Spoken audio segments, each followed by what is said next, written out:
It looks like someone's bothered. Stop calling it a cult and open your dictionary. How sweet of you to suggest an English lesson. Let's go. Class is in session. You want me to open up my dictionary and stop calling Jehovah's Witnesses a cult? Okay. How about we take it one step further and look at the actual signs of what a cult actually is? And then I'll let you decide if the shoe fits. Let's read the definition together. A cult is a dangerous group that manipulates its members. Sign number 1, isolation. Members are isolated and punished for leaving. Does that sound familiar? No? It doesn't ring a bell? Oh, I got you. Let's go hit up jw.org directly and see what their publications say. Persons who make themselves not of our sort by deliberately rejecting the faith and beliefs of Jehovah's Witnesses should appropriately be viewed and treated as are those who have been disfellowshipped for wrongdoing. Let's look lower down in the article. Why do Christians not greet or speak with disfellowshipped persons? Look at this question right here. Why is it wise to avoid speaking to expelled individuals? A disfellowshipped or disassociated person who's trying to promote or justify his apostate thinking or is continuing in his ungodly conduct is certainly not one to whom to wish peace. Would we really want to take that first step with a disfellowshipped person? As you can see here, anybody who decides to leave Jehovah's Witnesses is shunned and cut off completely from their family. Mothers, fathers, husbands, daughters, siblings, children, grandmas, grandpas, uncles, aunties, anybody, friends. It doesn't matter who they are. It doesn't matter if they're blood friends. It does not matter. You will be kicked out, cast aside if you leave Jehovah's Witnesses, and you are required not to speak to them, ever. And in case you didn't notice, that is not coming out of my booty. That is not, oh, she made this up. No, that's from your website. That's from the jw.org website, directly from their website. The governing body done said that. Let's move on to the next point. Sign number 2, unquestioning loyalty. Members are expected to have absolute loyalty to the leader. Jehovah's Witnesses are expected to believe and obey the governing body without question. You are never, ever allowed to question the governing body. If the governing body says jump, they say how high, and don't you ever ask why. Sign number 3, no tolerance for questions. There is no room for critical thinking or asking any questions. So if you want to ask the elders a little question and you have some little doubts, oh no, the elders are going to shut you down real quick. And that's because critical thinking is a threat to their control. And if you don't believe me, go check out my secretly recorded elders meeting pinned at the top of my TikTok. Or you can also scroll down for the rest of the parts. I'm not playing with y'all. Sign number 4, a charismatic leader. The leader is dynamic, convincing, and charismatic. Here's the sneaky thing about Jehovah's Witnesses. They don't just have one charismatic leader.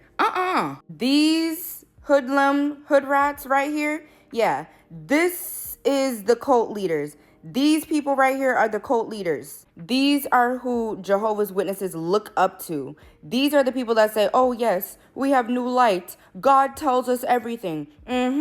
So no, it's not just one leader. It's 8 white old bald dudes from New York calling the shots. And as I said previously, this man right here, he had his black card revoked. Okay, he one of them. Sign number 5, extreme devotion. Members are extremely devoted to a person, belief system, object, or goal. Jehovah's Witnesses dedicate their entire lives to this organization. Meetings, field service, convention, personal study, Bible study, study. Oh, and let's not forget about those regular pioneers giving away their whole life 70 plus hours a month. 70 plus hours a month. That's a full-time job. And guess what? They not getting paid. Devotion? More like exploitation. Sign number 6 that you're in a cult. Unreasonable fear. Members have an unreasonable fear of the outside world, such as conspiracies or persecution. Persecution. Does that word sound familiar to you? By unreasonable fear, I mean from birth, from literal birth. You are shown these horrible pictures of how you gonna die in Armageddon if you're not a good Jehovah's Witness. You're scared of Armageddon, you're scared of demons, you're scared of Satan's world. Jehovah's Witnesses have you scared of every single thing outside of their JW brainwash bubble. It's fear-based control 101. Upcoming trigger warning. So, trigger warning coming up. This is a page directly from Jehovah's Witness publication from the book, My Book of Bible Stories. This is what children have to read. Yes, as a child, I had to read this every single night. So I had to have dreams of Armageddon and white horses coming down to come end my life if I wasn't a good Jehovah's Witness. Our lovely 7 Bs. This is also what children had to see every single night. This is what we had to grow up seeing and believing. If you're not a Jehovah's Witness, this is what's gonna happen to you.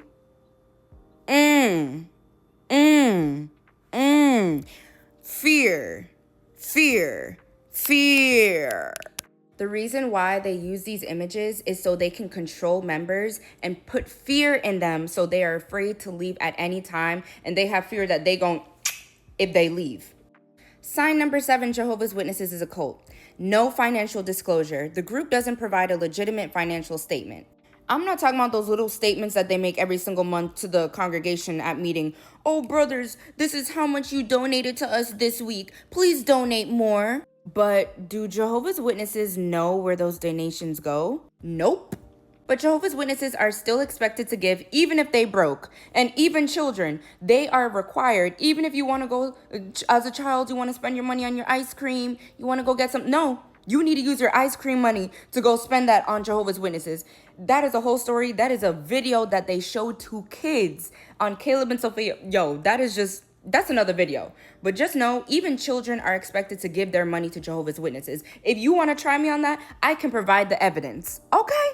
This is what Jehovah's Witnesses are actually using Jehovah's Witnesses donations for, to settle court cases about sexual abuse. Yes, they hide and cover up pedophiles and protect pedophiles and cover up child abuse victims so they don't have to pay out. But look at this, $2.8 million award in the sexual abuse case. This is just one of many.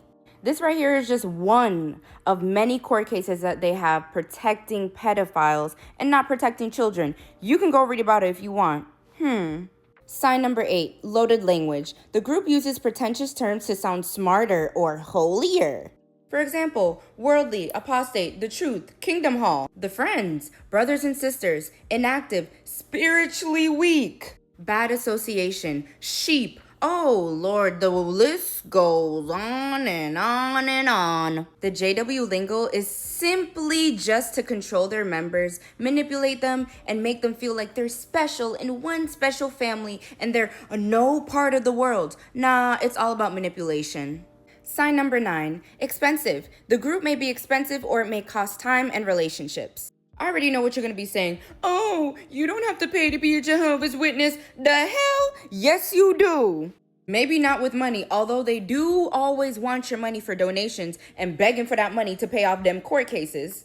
But the real cost is taking something from you that's even more valuable than money. Huh? What could that ever be? They take your time, your energy, and your relationships. That's something that can't be replaced. That is invaluable and priceless. Huh? Can you even calculate that? No, you can't. They take that away from you. That's something you can never get back. They take away relationships. They take away family. They take away your time. They take away your energy. People have spent their lives, their whole entire lives in this cult, wasted their whole lives, and now what? Now they can't do anything. And sign number 10, that Jehovah's Witnesses is in fact a cult. They always claim to have answers. The group claims to have the answers to life's mysteries. Jehovah's Witnesses, the governing body, claims to know God's plan in life. They claim to know the future. They claim to know everything. They claim to even know that you shouldn't be taking blood. So children can't get blood transfusions. Regular people, they can't even get blood transfusions. So if that's going to save their life, they can't do it. They claim to know that the world is going to end. They said the world was going to end in 1914. Then some other dates. I don't even have the time to remember. But what happened? I thought the world was going to end. I thought Armageddon was going to be here. Huh? It's just so funny how their predictions keep on changing. Make it make sense. It walks like a cult, talks like a cult, manipulates like a cult. It's a cult. Thanks for trying to gaslight me. Too bad I already know my facts. Bitch!